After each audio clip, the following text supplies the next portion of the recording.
आज हम बात करेंगे सेफ्टी डिवाइस की। ये टॉपिक क्लास 9th के लिए मैंने बनाया है और इस टॉपिक में हम लोग जानेंगे कि सेफ्टी डिवाइस कौन कौन सी यूज़ में आती है, प्लस उसकी इससे प्रॉपर्टी को कैसे सेव किया जा सकता है इलेक्ट्रिसिटी से।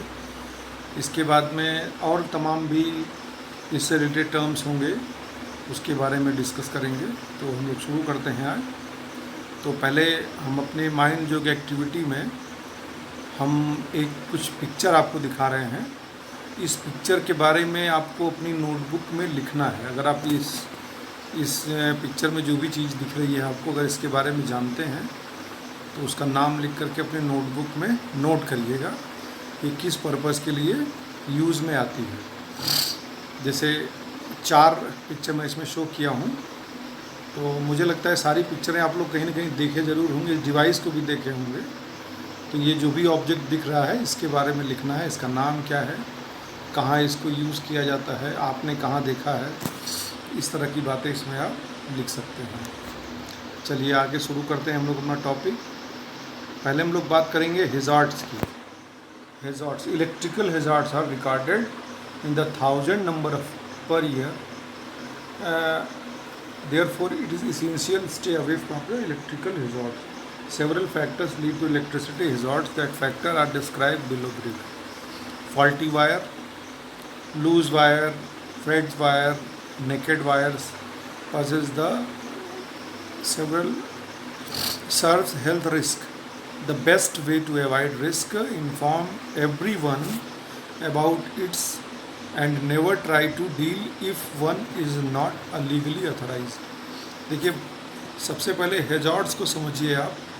हैज़ार्ड्स क्या होता है कि जो चीज़ें हम लोग यूज़ करते, जैसे मान लीजिए अगर हम अपने घर में हैं और हमारे घर में कमरे में पंखा चल रहा है, that is the electrical appliances, और ये एक तरह का हैज़ार्ड्स है, क्योंकि हैज़ार्ड्स हमारे लिए ज़रूरी भी है और वो एक रिस्क पर होता है। तो इसलिए हम लोग पूरा प्रिकॉशन लेना चाहिए इस हैज़ार्ड से बचने के लिए।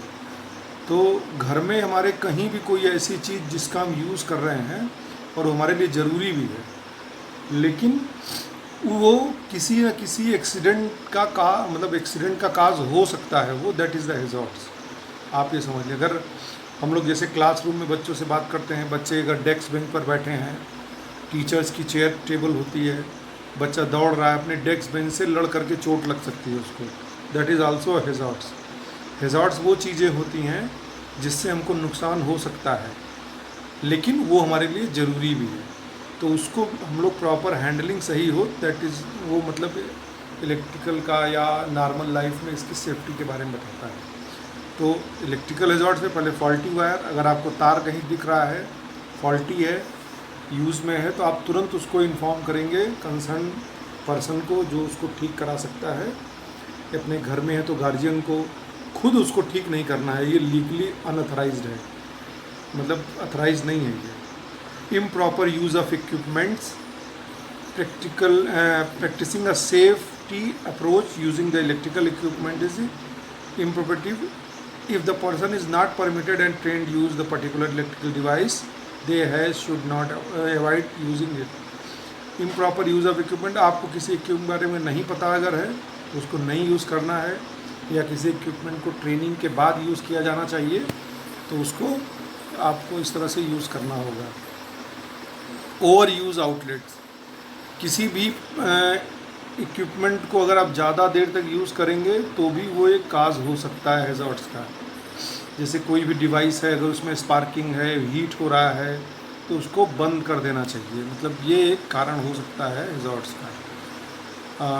फिर है एक्सपोजर टू लिक्विड वाटर, कहीं भी अगर है, वो आपको पता है water and all other liquids are good conductors, therefore every person should always try to keep their electrical equipments away from the liquid. Also while using electrical equipment every person must pat their hands dry to avoid the electric shock burn. अगर कहीं पानी गिरा हुआ है, that is also hazard, तो वहाँ पर electrical appliances को यूज़ करने से बचना चाहिए। Need for a safety, need for safety में many workers work place do not play much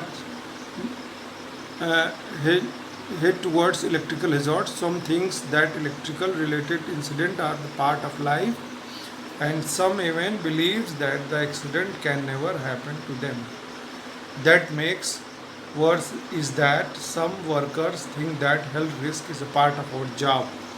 It is cannot avoid. Such type of careless attitude among the employee result more work related injuries. Need for a work, इसमें need for safety में है कि अगर आप किसी काम को जानते हैं या आपको उसमें काम करना है, काम करने में रिस्क है, तो आपको पूरी सेफ्टी के साथ वहाँ वर्क करना चाहिए. ये नहीं सोचना है कि ये रिस्क का काम है, हमको करना है, मुझे करना ही करना है. ऐसा नहीं, आप करना है तो ठीक है, लेकिन सारे सेफ्टी मेजर्स को फॉलो करना होगा आपको. ये कुछ बेसिक्स था हैज़ार्ड्स के बारे में. अब हम लोग बात करेंगे थोड़ा सा इलेक्ट्रिकल सेफ्टी इंडियन स्टैंडर्ड की. इसमें हम लोग ये बताएंगे कि कुछ सेफ्टी के स्टैंडर्ड बनाए गए हैं, उस सेफ्टी स्टैंडर्ड्स को हमेशा फॉलो करना है. ये कानूनी तौर पर ये मतलब ज़रूरी है. ये in the field of electricity and other professional gets expose to electrical introductory during the generation, transmission, installation, using. Such condition might cause hazard if accurate safety measures are not taken.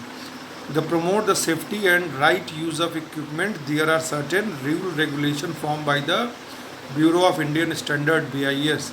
BIS follows the 5 principles: safety, easy of use of adaptability, simple technology, value for money products, energy efficiency and environment. ये 5 इन्होंने बनाए हैं criteria. इस criteria पे ये safety measures बनाए गए हैं. BIS publish the following codes practice for a safety standard in order to promote the right to information, transparency and accountability of the proper manner of the public. कुछ BIS ने कुछ safety के लिए कुछ standard define किए हैं. उन standard को हम लोग को फॉलो करना है. तो वो स्टैंडर्ड अपने आप में एक मतलब रूल्स को रिप्रेजेंट करता है. जैसे कुछ स्टैंडर्ड मैं यहाँ पे आपको बता रहा हूँ. जैसे दिया है IS 732 1989. ये एक स्टैंडर्ड है और सेक्शन इसमें इलेक्ट्रिकल इंस्टॉलेशन के बारे में बताया गया है.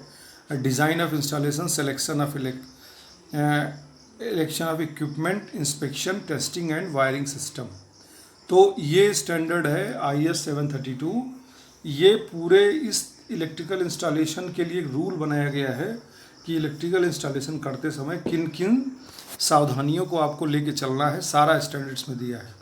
जैसे code practices of earthing IS 3043 standard का नाम है, इलेक्ट्रिकल इंस्टॉलेशन का है.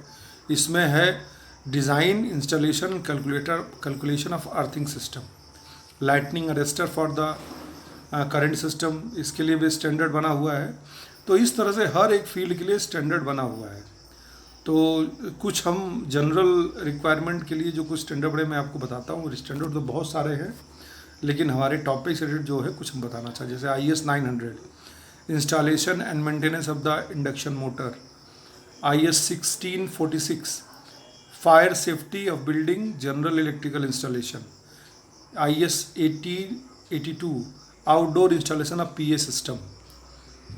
1913 IS 1913 general safety requirement for electrical lightning fitting. इस तरह से सारे स्टैंडर्ड दिए हैं. ये आप देख सकते हैं, मैं इसका नोट्स आपको प्रोवाइड करूँगा. Measurement of electrical installation in buildings. Cable के बारे में दिया है. Aluminium conductors for installation cable 3961 part 2 guide for the current rating cable. इस तरह से ये सारे स्टैंडर्ड हैं. तो इन स्टैंडर्ड को एक मतलब BIS ने बनाया हुआ है. तो BIS का स्टैंडर्ड फॉलो करना होता है. जैसे अगर आपको ये बता दूं मैं कि जैसे वायरिंग करना है तो उसको एक सर्टिफाइड इलेक्ट्रीशियन ही वायरिंग कर सकता है, सभी नहीं कर सकते.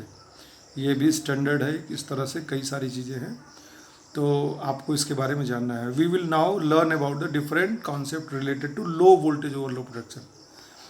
लो वोल्टेज ओवरलोड प्रोटेक्शन, क्योंकि मैं यहाँ पे हाई वोल्टेज प्रोटेक्शन की बात मैं नहीं करूँगा. क्योंकि हम लोग के आसपास जो भी सप्लाई अवेलेबल है वो low voltage over current fault की ही हो सकती है। हाई वोल्टेज वो डिपार्टमेंटल है, वो उसको विभागीय लोग हैंडल करते हैं, हम लोग घर की सप्लाई हैंडल करते हैं, इसलिए हम इसके बारे में बात करेंगे। तो सबसे पहले इसमें है in a low voltage condition the protection against the temperature is known as the over current protection. There is are the three major cause of over current, the cause listed below.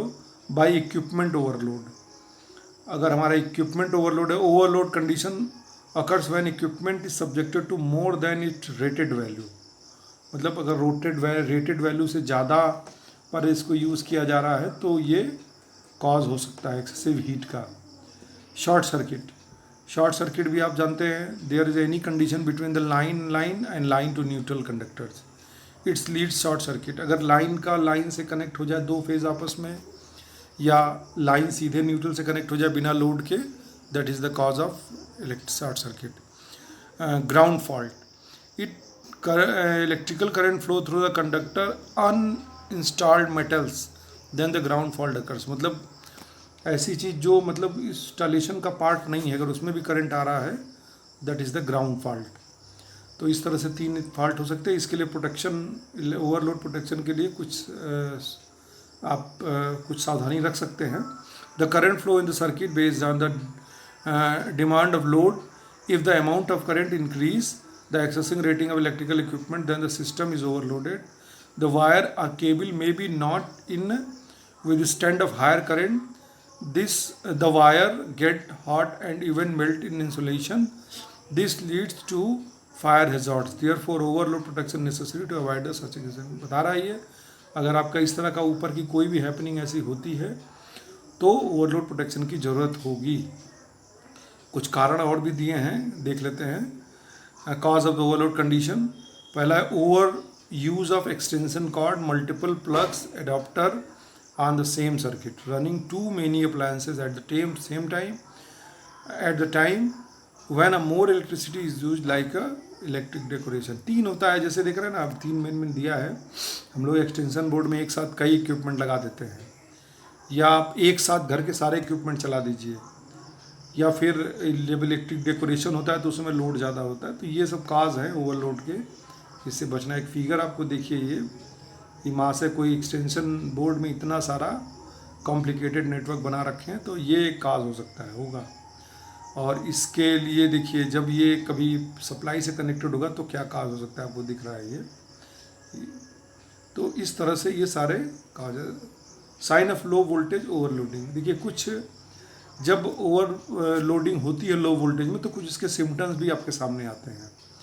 Late us now to see different signs to low voltage overloading. जैसे flickering of light में fluctuation होगा, spark of appliances और wall socket, appliances में spark हो सकता है, wall socket में warm switch plates, dimming light, television sets, speed reduce the motor. अगर इस तरह का कारण आपको दिख रहा है, that is the cause of overload, ये हो सकता है, ये इंडिकेशन है ये। Avoid such problems, fuse miniature circuit breakers are use to protect device. In a fault condition the fuse should be blow and circuit breaker should open circuited. Is the important protection of the condition equipment from the higher current. तो ये बता रहा है कि अगर इस तरह का कंडीशन होता है तो घर में अगर हम फ्यूज़ या सर्किट ब्रेकर MCB यूज़ करेंगे तो हम इस तरह के कॉज या कारण से बच सकते हैं। तो कंडक्टर प्रोटेक्शन में every cables has a current rating which is maximum safe current capacity of the cable. This current carrying capable depending on the following factors. कोई भी वायर अगर हम यूज़ करते हैं कंडक्टर्स, तो उसका एक पर्टिकुलर रेटिंग होता है, उस रेटिंग को हो यूज़ करना चाहिए उसके स्टैंडर्ड के अकॉर्डिंग। अगर हम इसमें अगर रेटिंग के अकॉर्डिंग मटेरियल नहीं यूज़ करेंगे वायर का, तो फिर ये कारण हो सकता है ओवरलोड का। तो इसमें ये डिपेंड करता है मटेरियल पे, एल्युमिनियम या कॉपर होगा, स्ट्रक्चर पे, इंडिविजुअल कंडक्टर्स और ग्रुप्ड कंडक्टर्स, पाथ और medium, open air, grounded, near to hot, fencings, inside wall. मतलब आप दिख रहा है इसमें कि किस तरह से उसको ले जाया जा रहा है, ट्रांसमिशन उसका किस तरह से किया जा रहा है, पाथ मीडियम, इस पर भी डिपेंड करता है। द फ्यूज और breaker should be chosen based on the size and cable of the load. When the fault current reached the fuse will blow. जैसे फ्यूज़ के लिए बता रहा है ये कि अगर हम उस स्टैंडर्ड का वो चीज़ यूज़ किए हैं और उस स्टैंडर्ड वैल्यू के ऊपर अगर वैल्यू जा रही है तो वो फ्यूज़ बर्न करेगा या फिर वो एमसीबी ट्रिप करेगी। तो ये एक हो सकता है, सेफ्टी है इसके लिए। Equipment protection, the fuse and circuit breaker can protect the cable, however these are not sensitive to protect a small use of device plug into circuit, therefore these protection device are built into the appliances to protect from overload. देखिए कभी कभी क्या होता है कि अगर हमारा MCB या फ्यूज़ नहीं वर्क किया वायरिंग का तो इक्विपमेंट प्रोटेक्शन भी होता है। जैसे आप देखेंगे ये चाहे इन्वर्टर है चाहे कोई भी डिवाइस है तो बैक साइड में एक फ्यूज़ के लिए एक बना रहता है कॉलम, वो हल्का सा घुमाएंगे तो ग्लास केसिंग फ्यूज़ वहाँ लगा रहता है। किसी भी इलेक्ट्रिकल जो बड़ी डिवाइसेस होंगी सब में फ्यूज़ होता है इनबिल्ट, वो अपनी खुद की प्रोटेक्शन के लिए होता है। बाकी वायरिंग का फ्यूज़ तो है ही है। जनरली ये बहुत ही रेयरली बर्न करता है, लेकिन अगर ये बर्न कर रहा है तो आपका अप्लायंसेज में कुछ प्रॉब्लम है। The external fuse are use to main services panel and sub panel, but the equipment fuse breakers protect the every part of the electrical equipment, secure the systems। तो ये प्रोटेक्ट है condition. पहले हम लोग देखते हैं short circuit condition क्या है। तो इसमें शॉर्ट सर्किट कंडीशन में condition means that circuit allow to current to flow through a unintended path with the low electrical impedance in the direction of contact between 2 points the different electrical potentials. The short circuit protection system is broken down into the following systems. Alternating current में देखते हैं phase to ground, phase to neutral, phase to phase or contact between winding to electrical machine in the phase. There can be numerous cases of resulting above the type of contents, including the damage of insulation, conductor loose, broken, stripping wires, cables and depositing condition material such as dust और moistures. तो short circuit condition बहुत सारी हो सकती है। अब देख रहे हैं फेस टू फेस कांटेक्ट हो जाए, phase to ground, phase to neutral, तो ये बिना लोड के अगर दोनों का कांटेक्ट वायर का हो जाता है that is the condition of short circuit. Major cause of short circuit, इसमें कुछ मेजर बात पे हम लोग देखते हैं। Thermal phenomena, this phenomena refers to energy related to in the electrical circuit when short circuiting current flow through a circuit. This thermal effect result the cause of short circuit, melting the conductor, contact, damage the insulation, generation of electrical arc is the thermal phenomena है short circuit का। Electrodynamic phenomena, this phenomena refers to production of intensive mechanical stress when the cross sectional result of the following condition: broken of the conductor, repulsive conflicts inside the conductor, distortion of the conductor in winding। Short circuit protection device, पहले इन दोनों को फिर से मैं आपको explain कर दे रहा हूँ। थर्मल प्रोटेक्शन में जब शॉर्ट सर्किट होता है तो उस कंडीशन में हमारा टेम्परेचर बढ़ता है उस जगह का, वायर का या इस तरह का, तो उसमें वायर मेल्ट कर सकता है, इंस्टॉलेशन डैमेज हो सकता है। ये हमारा थर्मल फिनोमेना था। इलेक्ट्रोडायनामिक में क्या होता है कि हम लोग वायर हाथ से खींच गया तो टूट गया वायर, ब्रेक कर गया अंदर से, या इन साइड में एक से अधिक वायर होते हैं उनमें अगर कोई रिपल्सन या अट्रैक्शन है तो वो टच करता है तो वो कंडीशन होती है। और डिस्टॉर्शन होता है वायर में, तो इस वजह से ये इलेक्ट्रोडायनामिक फिनोमेना होता है। शॉर्ट सर्किट प्रोटेक्शन डिवाइस, कुछ मेन डिवाइसेस हैं जो मेन यूज़ होती है वही हम बात करेंगे। डिवाइसेस तो बहुत सारी है। तो the protection of device people short circuit hazards, protecting device are used to electrical circuit. This device can direct the fault trip circuit immediately before the current reach to the maximum. These two popular protection device frequently in ever electrical circuit. पहला fuse, सोना भी नामों पर discuss करते हैं हम। Fuse is operated once the circuit is then must replace after the trip occurs. The helpful of fuse to by the phase single pole protection is a offering high breaking capacity and low volume which limits the electrodynamic stress। ये electrodynamic stress को मतलब limit करता है इस तरह की condition को। और उसमें क्या है कि एक ऐसा स्पेशल मेटल होता है जिसमें लेड और टिन मिक्स करके बनाया जाता है, और जब ये करंट ज़्यादा होती है तो उस कंडीशन में ये वायर मेल्ट कर जाता है और कनेक्शन को कट कर देता है। इसका ड्रॉबैक है कि इसको रिप्लेस करना पड़ता है। अगर ये फ्यूज़ बर्न कर गया तो नया फ्यूज़ आपको डालना पड़ता है। इस प्रॉब्लम को सॉर्ट आउट करने के लिए सर्किट ब्रेकर यूज़ किया गया। Circuit breaker can be reached either manually और automatically. It automatically breaks the circuit within the short cut off time, separate the load from the power supply to protect the circuit any damage. The magnetic triggers CB open poles. CB limits both thermal and thermodynamic effect. It works faster than fuse. For example, molded case circuit breaker, molded case switch, air IL FS vacuum circuit breaker, सारे circuit breaker के नाम हैं।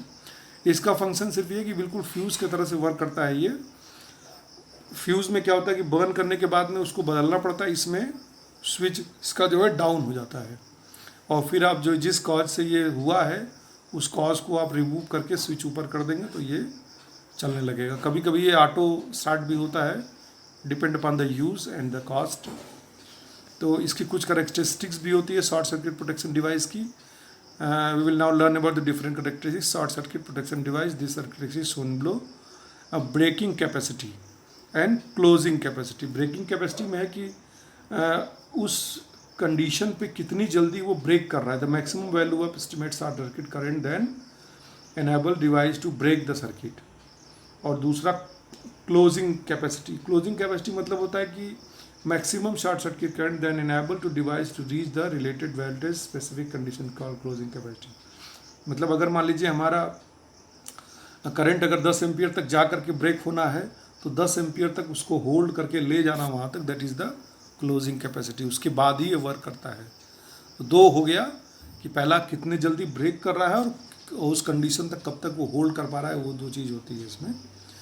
Category of the personal protective equipments. कुछ personal protective equipment भी होते हैं, जैसे respiratory system में रेस्पिरेटरी सेफ्टी के लिए आपको पता है बहुत जगह ऐसे वर्क होते हैं जहाँ पे ब्रीदिंग प्रॉब्लम हो सकती है। तो कुछ सिम्टम अगर ऐसे आती है, इससे बचने के लिए हम लोग filtering, half mask, full mask etcetera इस तरह की डिवाइसेस हम लोग यूज़ कर सकते हैं। आई सेफ्टी के लिए मालूम है सन ग्लासेस, आई शील्डेड गॉगल्स, फेस शील्ड इस तरह की चीज़ें यूज़ कर सकते हैं। एयर सेफ्टी के लिए अगर आपका इसमें होता है कि 85 डेसिबल से ज़्यादा का साउंड अगर प्रोड्यूस हो रहा है तो आपको इसके लिए कुछ प्रोटेक्टिव इक्विपमेंट जैसे ear plugs, semi insert ear plugs, year muffs can be use, इसको यूज़ करना चाहिए हमें। Hand safety, hand gloves use करते हैं, मालूम है ये। फुट सेफ्टी के लिए फुट सेफ्टी के लिए शूज़ यूज़ कर सकते हैं हम लोग, शू और टो गार्ड्स है इस तरह का। और हेड सेफ्टी में कुछ हार्ड कैप्स आती है, हार्ड हैट्स बोलते हैं उसको। हेलमेट की तरह से होता है लेकिन हेलमेट नहीं कहा जाता उसको। तो hard heads divided in the 3 categories. उसमें कैटेगरी है A, B, C। तो उसमें 2.2 kV to 20 kV provides against the light weight, कुछ वेट्स के अगेंस्ट होता है। तो इस तरह का ये अलग से, ये इलेक्ट्रिकल से रिलेटेड तो नहीं, लेकिन इलेक्ट्रिकल पर अगर आप वर्क कर रहे हैं तो इससे रिलेटेड इन सब इंस्ट्रूमेंट्स को आप यूज़ कर सकते हैं। लास्ट में एक प्रोजेक्ट मैं आपको बता रहा हूँ, इसको करिएगा नोट। इसको पूरा नोटबुक में अपने नोट करना है and discuss with the family. After discussion note the query by the family members. ये सारी चीज़ें आप अपनी फैमिली में डिस्कस कर सकते हैं। उनकी जो भी क्वेरीज़ है अपनी कॉपी में नोट करिएगा, उसका सल्यूशन बताने की कोशिश करिएगा या हमको आप लिखिएगा, उसके बारे में फिर बात करी जाएगी। तो this is about the safety devices. नाम वैसे सेफ्टी डिवाइसेस है लेकिन सेफ्टी के लगभग मैंने सारे फीचर्स को कवर किया है। तो ये आपके लिए यूज़फुल होगा। Okay, thank you.